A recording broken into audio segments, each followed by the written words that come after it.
going back to i-give up natin yung KIG statement na in-splice ko daw, na marin ko pinabubulaanan. Ang masasabi ko bilang analogy sa kanyang sitwasyon ay ganito. When one looks the same as when he does before going to bed at night, how can there be splicing? Inversely, Mr. President, when one looks different going to work during daytime from before going to bed at night, that's when splicing becomes evident. Matanong ko lang po, sino ngayon ang magaling mag-splice, Mr. President? Hindi ko kasalanan ng mga salitang nagmula sa sarili niyang bibig. May tawag nga dito ang mga Gen Z.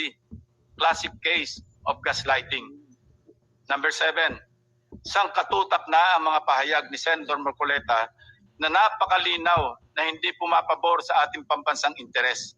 Sangkatutak na rin ang mga nagbigay ng kanilang mga negatibong reaksyon. Ngunit sa hulit-huli, ako pa rin ang sinisisi ni Senator Marcoleta. He even went far beyond by debunking and undermining the historical facts about Tomas Ploma.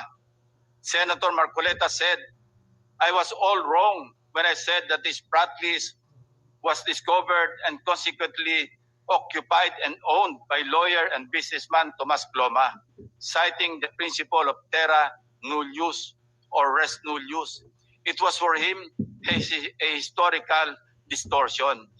Curiously, Mr. President, these narratives align with those of the Chinese narratives plucked directly from the People's Republic of China's Ministry of Foreign Affairs official website, Mr. President. Let's show the slides.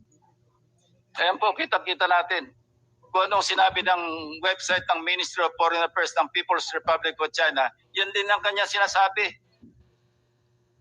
Now, Senator Marcoleta speaks of a pattern that he himself built in his head to discredit this representation. But if we backtrack the events that transpired in the past several months, one thing is crystal clear. When cornered by the fault of his own doing, he employs a diversionary maneuver, pathetically stretching the conversation, no matter how illogical, until people get drained and tired.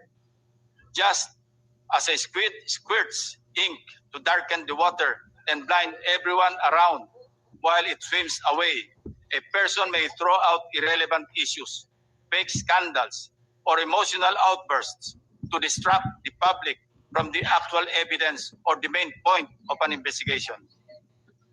After all is said and done, I am tempted to ask these questions, Mr. President. On the West Philippine Sea, which side of the South China Sea is Senator Marcoleta on? On the anomalous graft-ridden flood control projects, is Senator Marcoleta for the Discayas or the people of the Philippines? I think we know the answers, Mr. President. Thank you, distinguished colleagues, and thank you, Mr. President. Majority Leader.